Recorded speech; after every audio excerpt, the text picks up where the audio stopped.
Hey everybody, Randy Haber here for SoCal Go, live with the National Baseball Expo with future Hall of Famer, one of the greatest shortstops to ever play the game, Omar Vizquel. Omar, how's it going today? It's going pretty well. I'm happy that a lot of people came to see the show.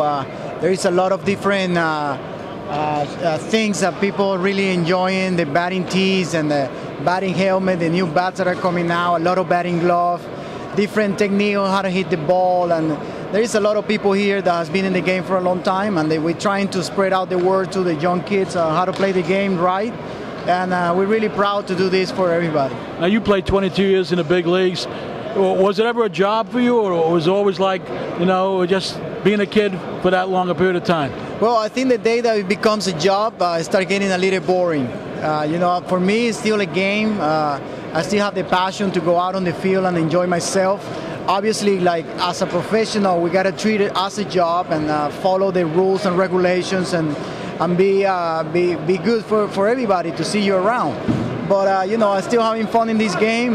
This game has given me everything I have so far, and making my best friends in this game, and always also to be around baseball players. Growing up in Venezuela and playing on those fields, maybe they weren't manicured quite as good as the big league fields. Did that make you a great shortstop?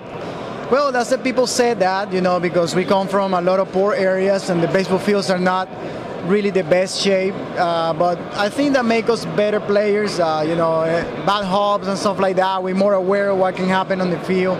And I think it must be an advantage that we have, because we came up like that. But I'm pretty happy that things turned out okay for us, and we're here enjoying the show. Now you went 95 games without an error as a player.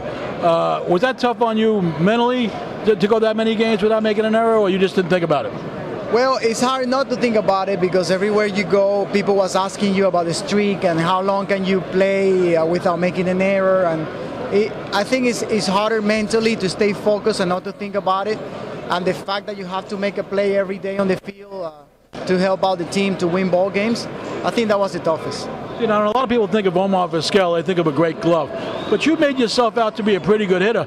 You finished out, you're a lifetime 271 hitter, and you struggled in the beginning with your offense, but you learned how to hit, didn't you? I think so. It takes a long time to adjust to major league hitting, especially from a guy that starts switch hitting late in his career like myself. When I make it to the big league, I only switch hit for 6 months, and I just had the chance to be there. So I never thought that I was going to be playing this long, and yes, I turned myself into a good hitter. I hit both sides of the plate, and it's always hard to maintain that. Now you've won 11 Gold Gloves. Where do you keep those Gold Gloves? Where do you have them stored? They're in a special case in the house. I give a couple to my mom and dad, who they're big baseball fans too. Giving one of them to a really good friend of mine, and I have the rest of them in a really nice glass case. And you got to captain the WBC team for Venezuela. That had to be a great honor for you. It was, especially when the team was full of stars. Everybody that represented Venezuela, and they represent every team. They were great players, and in order for me to do that, it was a great honor. Now, have you thought at all about the Hall of Fame, or you can't help but think about it because everybody asks you about it, but have you started writing your acceptance speech yet? Well, to tell you the truth, I haven't really think about it that much. I think while you're playing, you don't really worry too much about that. I just need to worry about the things that is going to make me successful this year. And then the time that I retire, then I will start thinking about it. So what's the story for 2011 now? Is Omar Vizquel finished, or is he coming back again? I'm coming back. I'm going to play another year with the White Sox, and hopefully we can go to the playoff to retire with a good year. Now, is that a good thing, playing for the manager that you had, who used to be a shortstop himself, and Ozzie Guillen? He must be a lot of fun to play for, isn't he? It is a lot of fun. And since we are from the same country, there is a lot of things to talk about.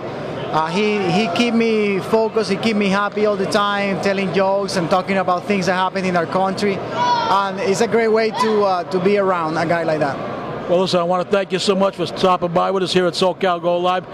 You're a great player, and I'm just so happy to get an opportunity to talk to you. I've watched you over the years, and I just marveled at some of the highlight plays you've made. And really, when you think of the great shortstops of the game, yourself, Ozzie Smith, and a number of others, but somehow, some way, you've always come to the forefront and been one of the best of all time. Thanks so much. Thank you so much, man. I want to also thank Alan Butterman that put the show together here, and my friends Carlos Hernandez and Alex Maldonado who invited me to the show. Thanks so much.